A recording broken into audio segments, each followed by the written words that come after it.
تم کو مقتولوں کے بارے میں قصاص یعنی خون کے بدلے خون کا حکم دیا جاتا ہے، اس طرح پر کہ آزاد کے بدلے آزاد مارا جائے اور غلام کے بدلے غلام اور عورت کے بدلے عورت۔ اور اگر قاتل کو اس کے مقتول بھائی کے قصاص میں سے کچھ معاف کر دیا جائے تو وارث مقتول کو پسندیدہ طریق سے قرارداد کی پیروی یعنی مطالبہ خون بہا کرنا اور قاتل کو خوشخوئی کے ساتھ ادا کرنا چاہیے۔ یہ تمہارے پروردگار کی طرف سے تمہارے لیے آسانی اور مہربانی ہے۔ اب جو اس کے بعد زیادتی کرے اس کے لیے دکھ کا عذاب ہے۔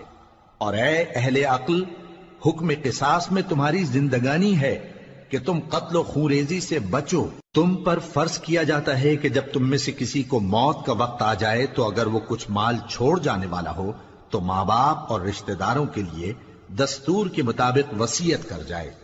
اللہ سے ڈرنے والوں پر